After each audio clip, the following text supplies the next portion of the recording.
Okay, I want to talk a bit about metaphor. Metaphor endures in poetry and in short stories because it allows language to exceed its literal boundaries and become a vessel for deeper truth. Without metaphor in short stories and in poetry, that's the heartbeat of poetry. That's the heartbeat of short stories. If you don't have some kind of meaningful, powerful, moving metaphors, it's empty. And God help you if you're filling it with cliches. But at its most powerful, metaphor is not an ornament, but a way of thinking, a method of perception that lets us see the world and ourselves with some greater clarity. It takes what's familiar and uses it to illuminate what's hidden. When a poet describes sorrow as a slow river widening in the chest, the image does not simply decorate the feeling, it reveals the feeling. It gives shape to something that would otherwise remain amorphous, meaning without a fixed or clear form. This is a part of its magic. Metaphor makes the invisible visible. Human beings do not naturally think in abstractions, we think in images, sensations, and embodied echoes of experience. Metaphor becomes the bridge between the ineffable and the graspable, and it translates the interior world into something we can hold in our hands. A single metaphor can carry the emotional weight of a chapter of exposition. It bypasses analysis, speaks directly to the nervous system. When a writer calls loneliness a winter orchard where no footsteps fall, the reader feels the cold, feels the stillness, the ache of the untouched snow. The metaphor becomes a conduit conducting emotion with precision that plain description cannot match.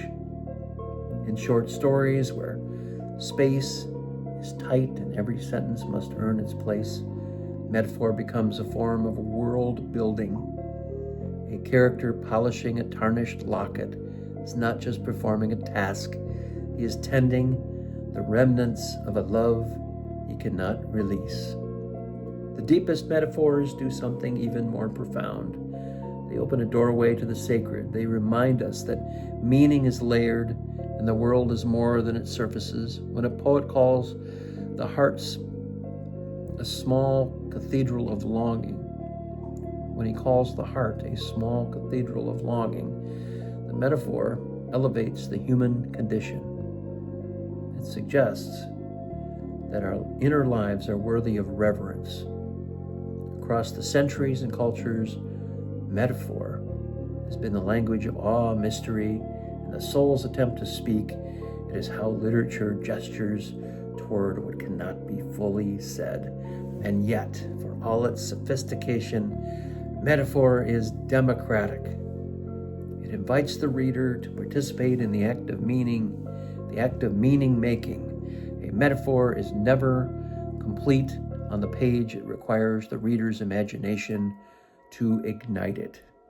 Each person brings their own memories, their own emotional history to the image, making it uniquely their own. Think about that, how many different ways even a metaphor can be interpreted.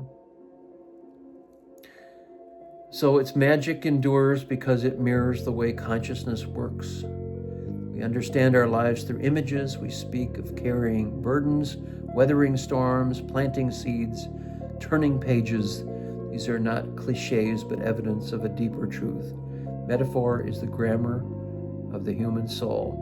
In poetry and in short stories, it becomes a kind of alchemy, transforming language into revelation. It allows writers to compress entire universes into a few luminous lines. It allows readers to recognize themselves within those universes. So when you write, think seriously about the power, the sheer power of your metaphor, the enduring magic of metaphor.